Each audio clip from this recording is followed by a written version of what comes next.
I'm sure that many of you must be quite baffled about why I'm even here. In fact, the conference organisers asked me that at the beginning. I think it's going to make more sense as I go along, because I firmly believe that when you look back at the lessons of what went wrong with the financial system in recent years, they hold a lot of morals, not just for finance, but for many other areas of activity today in the modern world, including medicine. And in fact, I'm in the process of writing a book about this, and so I'm here partly to try and learn from you as much as anything else. And the key message I want to impart is that when you look back at what went wrong with high finance, with the banking, it's very tempting to blame it all on the idea that bankers were all mad, greedy, evil, etc. And that's the way that a lot of the public debate has been conducted. And I think, frankly, that's partly wrong.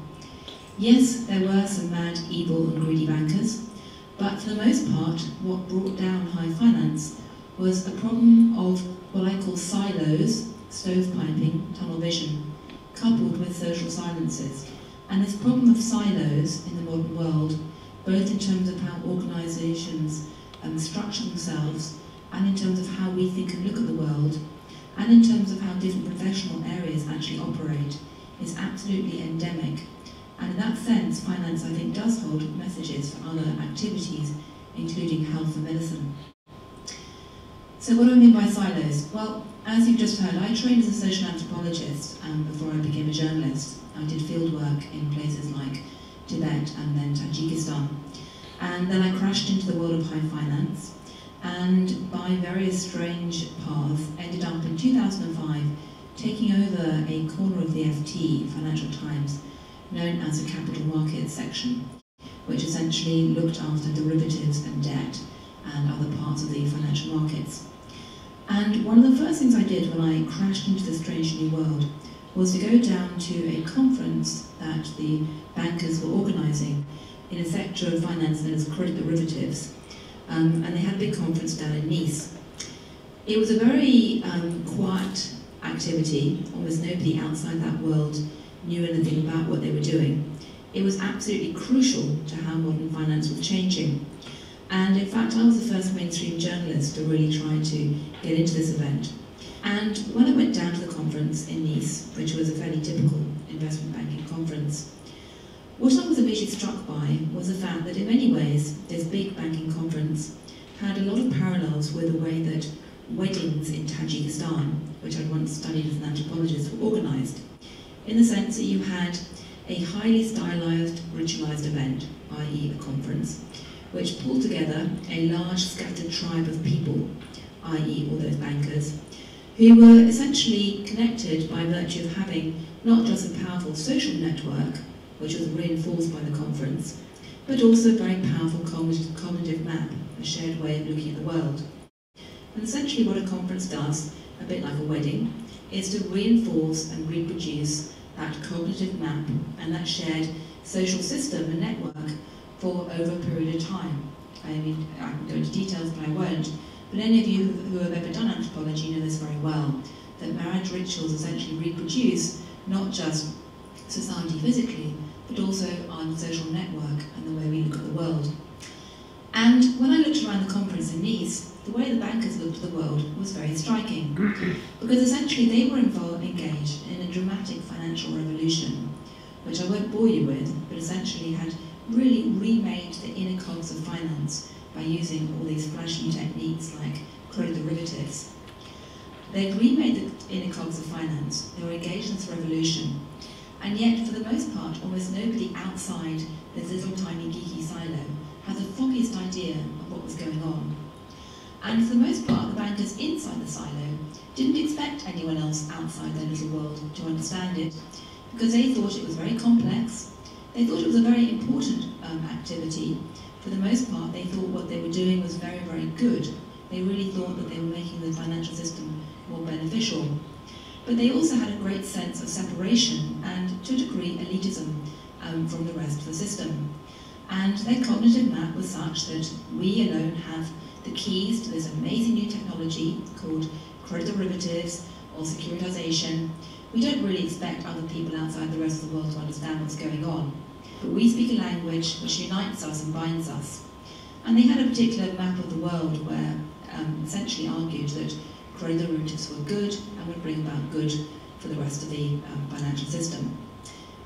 Now, in retrospect, looking back now, after the terrible credit boom and then the equally or rather more terrible credit bust, it seemed incredibly hard to believe that anybody actually believed this stuff. And it's even harder to believe that anyone actually failed to notice the dangers that this posed. Because really starting from 2005 to 2007, and I went to this conference in 2005, the bankers engaged in this activity kind of went mad. They took this technology, they took this innovation, and they spread it across the entire financial system. And they transformed the financial system radically in ways that they kept dressing up as being a good thing, but in retrospect was simply downright barking mad. And yet, for the most part, as they were engaged in this activity, a few people like me, who happened to have crashed into this world as an outsider, were writing pieces saying, well, this all looks rather dangerous. But for the most part, people outside the financial world did not see the dangers that were developing. And equally crucially, most people inside the financial system did not really spot them either. So it's important to ask exactly why. And I'm deliberately skipping over the details of why the financial revolution happened and what the problems were with the whole theory behind it, because you're not bankers, and for the most part they're pretty technical, and anyway it's now kind of ancient history. When I look back as to why nobody inside finance saw just how dangerous the system was becoming, essentially it comes back to what I call the problem of silos. If you looked back at the average trading desk that was engaged in these activities back in 2005 and 2006, it tended to be very fragmented, in the sense that on a trading floor you'd have a small group of people who understood the technology, but for the most part other people elsewhere in the bank didn't really have the foggiest idea of what was happening inside that silo. And then when you looked across the market as a whole, you saw that the banks were all competing with each other viciously, and for the most part they were all hugging information together. And once again, it was very hard for anybody either inside the system or outside the system to see how all the different activities across different trading desks in markets actually joined up. In addition to that, you have the regulators who were supposed to oversee the whole thing, and in theory they were in a position to try and join up the dots. But once again, they had all types of silos inside the way the regulators were structured, which didn't just echo the silos that were afoot in banks, they actually intensified them. And they weren't just structural silos in the sense that you had different departments of regulators doing things and really not talking to each other. They were also mental and cognitive silos, in that the people who were looking at, say, monetary policy didn't really talk to the people who were actually in charge of monitoring the details of banks' balance sheets. And so it was very hard for anybody to actually try and make those connections between what was going on across the system as a whole. And lastly, and perhaps most perniciously of all, you had the fact that finance as a whole had become something of a mental and structural silo across society. I often think it's rather appropriate that Canary Wharf is an island, because in many ways the financial sector wasn't just a geographical island, it had become something of a mental and psychological island as well. Essentially, you had bankers scurrying around doing their stuff in conditions of very high pressure, where they were fantastically busy, and for the most part in control of a technology which almost no one else understood. And most of them, as I said before, weren't really bad people, but they weren't in a position to ever try and join up the dots and think about the implications of their activities. They're a bit like the philosophers in Plato's cave who could see shadows of reality flickering on the walls of their cave or on their computer screen, but they couldn't really see how their activities in high finance were affecting people at the other end of the financial chain, because, as I said, very few people were actually joining up the dots. And for the most part, they knew perfectly well that nobody else outside the system had access to information or mastery of that technology. But also, they also knew that for the most part, people outside finance had extraordinarily little interest in actually peering inside finance. It wasn't the case that you had queues and queues of angry voters and consumers queuing up to try and understand what was going on. For the most part, people outside finance were fantastically uninterested. And which brings me to my second point, which is that the fault didn't just lay with the bankers, it also lay with the rest of society. Because certainly going from about 2000, 2001 onwards, as this extraordinary financial revolution took place, which involved a lot of maths, a lot of computers, a lot of seemingly impenetrable jargon, most people who were not bankers, including journalists, were tempted to simply label what was going on as unbelievably boring, geeky, dull, and just kind of avert their eyes. Anyone who was vaguely involved in finance kind of knew there was something weird happening, but it just seemed like it was going to give you a huge headache if you start to try and wrap your head around things like CDOs and computer programs and that kind of stuff. And people like me who were trying to write about it in the mainstream media had a real problem, because whenever I went to my newspaper editors and said, wow, there's this incredible story involving CDO of ABS, we've got to put it on the front page, you could just kind of see everyone's eyes glaze over and look unbelievably bored. Because the reality was that in our society today, anything which is labelled as geeky, boring and dull tends to be widely ignored. Or to put it another way, if you want to hide something today in modern Western society, you don't need to devise some kind of cunning James Bond style plot. You just have to persuade journalists, ordinary consumers of information, politicians, that something is unbelievably geeky, boring and dull, and hey presto, it's hidden in plain sight.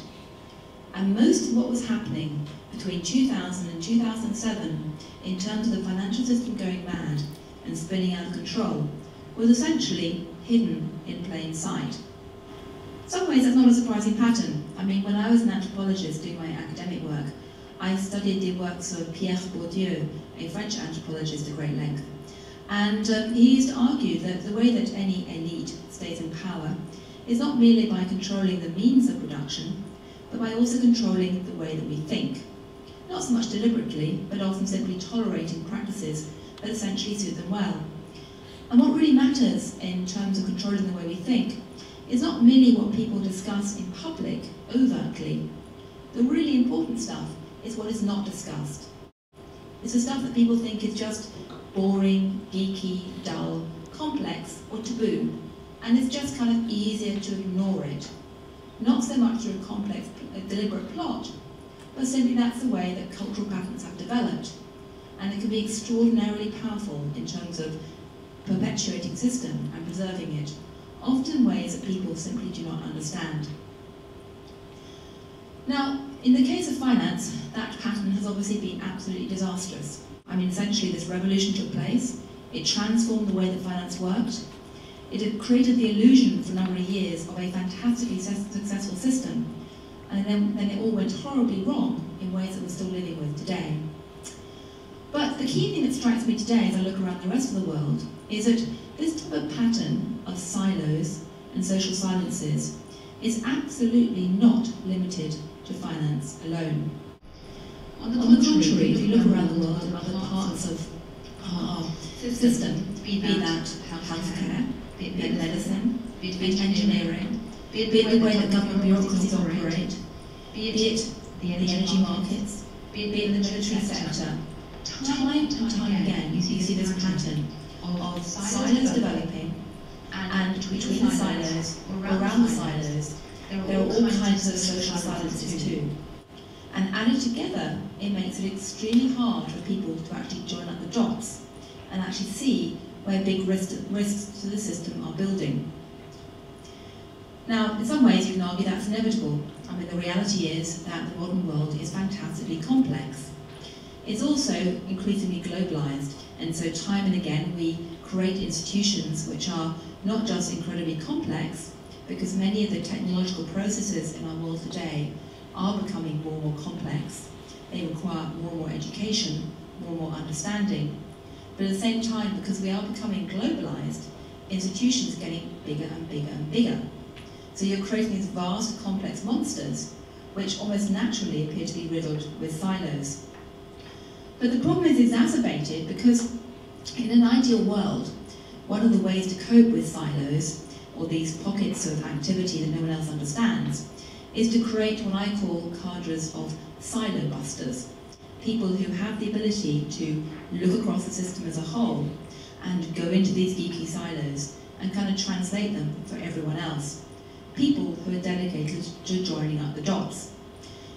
The problem is, though, that if you think about who could be those silo busters, the kind of people you might think of are journalists, like myself, academics, regulators, perhaps rating agencies, maybe researchers for political groups.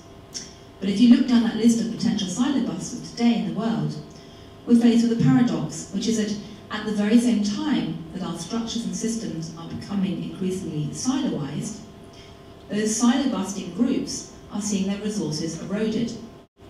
Journalists, academics, researchers, most NGOs are really struggling to actually have resources to do their job and to act as silo-busters. So the great paradox which grips the world today is that on the one hand, we live in a world which is increasingly interconnected, where we are in systems where what happens in one corner of a giant system can affect everything else. What happens, say, in the CDO market, in the high finance, has the ability to blow up the entire financial system. What happened on the seabed of the Gulf of Mexico in the oil sector with BP has the impact to, or the ability to affect the whole oil markets. Glitches in one corner of the NHS IT system can effectively blow up the entire system, it seems. So we live in a system which is very interconnected, and yet at the same time we also live in a system which is increasingly fragmented or siloized, both in a structural sense, in terms of how we organize ourselves, and in terms of the way we think and look at the world. I believe there is actually great opportunity in this pattern too for some individuals who can actually manage to master silos and jump across different geeky areas and try and join up the dots. It's something which I'm personally very committed to in my own career. In fact, I'm here today as part of my effort at silo busting. And we at the FT are deeply committed to trying to silo bust. But although this pattern may be good for some people, much innovation tends to occur amongst people who can actually silo bust. It's potentially very, very dangerous for the world as a whole. And so I'll just end on a note and a plea, which is that although most of you are not engaged in finance, when you look at the financial sector today, don't just think about a group of greedy, dangerous bankers. Look at a structural pattern and ask yourself how you can prevent it happening again in the world of medicine where most of you work. Thank you.